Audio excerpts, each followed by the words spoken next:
بسم اللہ الرحمن الرحیم۔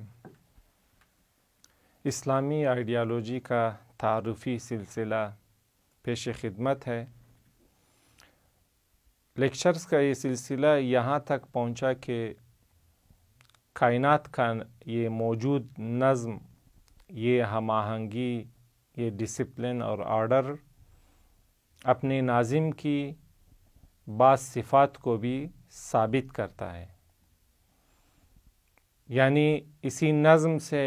یہ ظاہر اور ثابت ہوتا ہے کہ اس نظم کا ناظم بنانے والا خالق علم رکھتا ہے، طاقت رکھتا ہے، ارادہ رکھتا ہے، زندہ ہے، لامحدود ہے، اور یہ اشیاء ہر لمحہ اس کی محتاج بھی ہیں۔ آج کے لیکچر میں ہم یہ بیان کریں گے کہ یہی نظم یہ بھی ظاہر اور ثابت کرتا ہے کہ اس کا بنانے والا ناظم ایک ہے اور فقط ایک ہے۔ کائنات کا ناظم 2،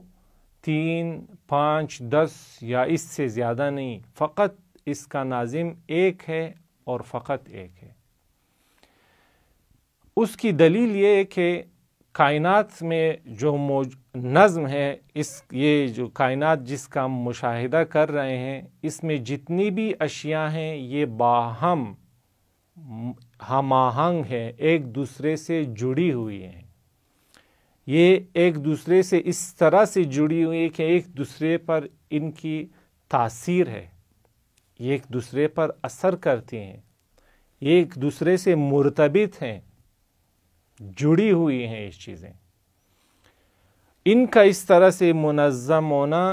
ایک دوسرے سے مرتبط اور متعلق ہونا، ایک دوسرے پر تاثیر اور تأثر رکھنا، ایک دوسرے سے ریئیکشن رکھنا،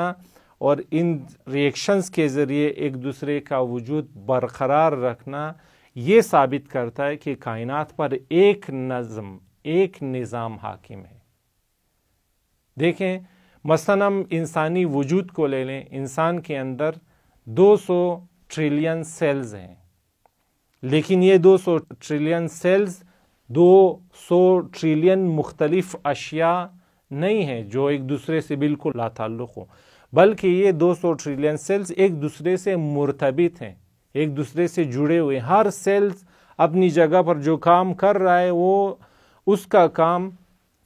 200 ٹریلین سیلز پر اثر انداز ہو رہا ہے۔ اسی طرح باقی سیلز کا بھی کام ڈائریکٹ یا انڈائریکٹلی ایک دوسرے پر اثر انداز ہو رہا ہے۔ یہ سارے خلیات، یہ سارے سیلز ایک دوسرے سے جڑے ہوئے ہیں،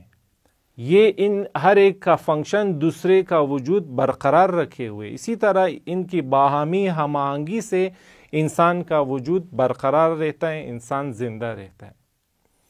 اسی طرح آپ زمین میں دیکھیں، آج زمین میں ایکو سسٹم کی باتیں ہو رہی ہیں، یعنی یہ بتایا جا رہا ہے کہ زمین میں جتنے بھی اشیاء ہیں، جتنے بھی جاندار ہیں، یہ ایک دوسرے پر اثر انداز ہوتے ہیں، ڈائریکٹ یا انڈائریکٹ۔ ممکن ہے ڈائریکٹ اثر انداز ہو، ممکن ہے کئی مرحلوں بعد اثر انداز ہو، لیکن بہرحال کافی حد تک سائنس نے بھی یہ دریافت کر لیا ہے کہ یہ ساری اشیاء ایک دوسرے سے بالکل جدا نہیں ہیں۔ باہر اگر یہ روشنی ہے، روشنی کے فنکشنز اسی طرح ہیں جس طرح آنکھ کام کرتی ہے، یعنی آنکھ اور یہ روشنی آپس میں ٹیونڈ ہیں، ان کو آپس میں منظم اور ہم آہنگ کیا گیا ہے۔ کان کی جو خصوصیات ہیں، انسانی کان کی، باہر آوازوں اور لہروں اور ویوز کی جو خصوصیات ہیں، یہ آپس میں مرتبط اور منظم ہیں، آپس میں ہم آہنگ شدہ ہیں، آپس میں ٹیونڈ ہیں۔ اسی طرح باقی اشیاء کائنات میں جتنے ایلیمنٹس ہیں، کائنات کوئی 100 یا 120 مختلف عناصر سے مل کر بنی ہیں، وہ سارے عناصر انسانی وجود پر اثر انداز ہوتے ہیں یا دوسرے جانداروں پر اثر انداز ہوتی ہیں۔ ایک طرف سے ہم مثلا دیکھتے ہیں کہ درخت آکسیجن خارج کرتے ہیں اور کاربن ڈائی آکسائڈ جذب کر کے اپنی خوراک بناتے ہیں، لیکن اور اس کے مقابلے میں انسان آکسیجن جذب کرتا ہے اور کاربن ڈائی آکسائڈ خارج کرتا ہے. اسی لیے انسان کو جس آکسیجن کی ضرورت ہوتی ہے یہ درخت اسے پروڈیوس کر رہے ہیں، اور درختوں کو جس کاربن ڈائی آکسائڈ کی ضرورت ہے وہ انسان پروڈیوس کر رہے ہیں. اسی لیے ان دونوں کا وجود برقرار ہے. اگر درخت نہ ہوتے، اگر یہ سرسبز اشیاء نہ ہوتی تو وہ مطلوبہ مقدار میں آکسیجن پیدا نہ ہوتی اور انسان کا وجود بھی برقرار نہ رہتا. دیکھیں یہ ساری اشیاء اسی طرح ایک غذائی چکر میں، ایک وجودی چکر میں سب ایک دوسرے سے مرتبط ہیں، جڑی ہوئی ہیں.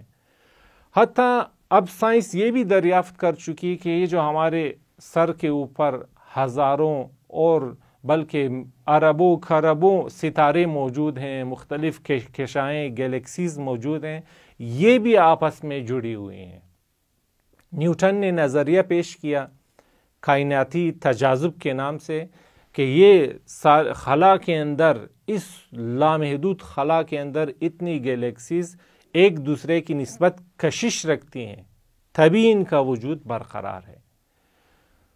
تو بہرحال اتنی ساری باتوں سے اور اس سے زیادہ مزید کئی باتیں جو سائنسی کتب میں موجود ہیں، سائنسی دریافتوں کی صورت میں بیان ہوئی ہیں، ان سب کا خلاصہ یہی ہے کہ اس پوری کائنات پر ایک نظام حاکم ہے. یعنی اس وقت جب ایک نظام حاکم ہے تو اس سے یہی ظاہر ہوتا ہے کہ ان کا ناظم بھی ایک ہی ہے، ایک ہی ناظم تھا، ایک ہی خدا تھا، ایک ہی خالق ہے جس نے اس ایک نظام کو خلق کیا ہے، جس میں یہ ساری اشیاء جڑی ہوئی ہیں اور ایک دوسرے پر ان کا تاثیر، ایک دوسرے کی تاثیر ہے، ایک دوسرے سے یہ لوگ اثر لے رہے ہیں، تبھی ان کا وجود برقرار ہے اور کائنات کا یہ سلسلہ، یہ خوبصورت سلسلہ آگے بڑھ رہا ہے. بس جب نظام ایک ہے تو یقیناً ان کا ناظم بھی ایک ہے. ناظم دو نہیں، اگر ناظم دو ہوتے تو یقیناً ہر ناظم اپنا، چونکہ ناظم کا اپنا ارادہ، اختیار، اپنا علم تھا، یقیناً ہر ناظم اپنے ارادے کے مطابق، اپنے علم اور اپنی چاہت کے مطابق نظم پیش کرتا، نظم ایجاد کرتا.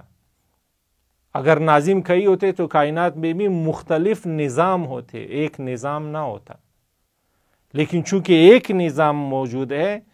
تو یہ ایک نظام یہ ظاہر کرتا ہے اور یہ ثابت کرتا ہے کہ وہ ناظم بھی ایک ہے. مثال دیتے ہیں، دیکھیں اگر ہم تین مختلف آرٹسٹوں کو، جو تین مختلف آرٹسٹ ہوں، جدا جدا ہوں، ایک دوسرے سے مستقل ہوں، ہم تینوں کو مثلاً کہیں کہ ایک فرض کریں مرغی کی دم بنائیں اور دوسرا آرٹسٹ کسی اور جگہ پر مرغی کا جسم بنائیں اور تیسرا آرٹسٹ کسی اور جگہ پر جس کو ان کے بارے میں علم نہ ہو اسے ہم کہیں کہ وہ مرغی کا سر بنائے. یعنی تین مختلف آرٹسٹوں کو تین مختلف جگہوں پر ہم کہیں کہ ایک مرغی کا دم بنائے، اس کی دم بنائے، دوسرا اس کا جسم بنائے اور تیسرا اس کا سر بنائے. اور جب یہ تینوں یہ پینٹنگیں اپنی بنا لیں تو اب جب ہم ان تینوں کو جوڑیں گے تو ہم واضح طور پر دیکھیں گے کہ مثلاً جس نے دم بنائی ہے اس نے کوئی خاص رنگ استعمال کیے، کسی خاص سائز کا بنایا ہے جس نے، اور دوسرے آرٹسٹ نے جس نے جسم بنایا مرغی کا اس نے کوئی اور کلر یوز کیے ہیں اور کوئی کسی اور سائز میں بنایا، اور تیسرے نے جس نے مرغی کا سر بنایا ہے اس نے بھی کوئی اور رنگ اور کوئی اور سائز استعمال کیا ہے. یعنی ہم دیکھتے ہیں کہ اگر تین آرٹسٹ ہوں تو عطا مرغی کے تین بڑے حصے متناسب اور ہم آہنگ نہیں بنا سکتے ہیں، چونکہ ہر ایک کا اپنا چوائس ہے، ہر ایک کا اپنا علم ہے، ہر ایک کا اپنا اختیار ہے. اسی طرح اگر کائنات کے دو ناظم ہوتے یا دو سے زیادہ ناظم ہوتے تو وہ بھی اپنے ارادہ و اختیار سے مختلف قسم کے نظم ایجاد کرتے، مختلف قسم کے نظام ایجاد کرتے، اور نتیجہ یہ ہوتا کہ کائنات کا یہ نظام برقرار نہ رہتا بلکہ نابود ہو جاتا، ختم ہو جاتا. چونکہ ایک ناظم مثلاً چاہتا کہ فرض کریں اس وقت بارش ہو، دوسرا ناظم چونکہ مستقل تھا، صاحب ارادہ و اختیار تھا، وہ چاہتا کہ مثلاً بارش نہ ہو، تو ان دونوں کے ارادے آپس میں ٹکرا جاتے اور چونکہ دونوں کے پاس طاقت بھی تھی اس لیے وہ شے بنتی نہ، ایک بناتا دوسرا فوراً اسے ختم کر دیتا۔ اسی طرح ہر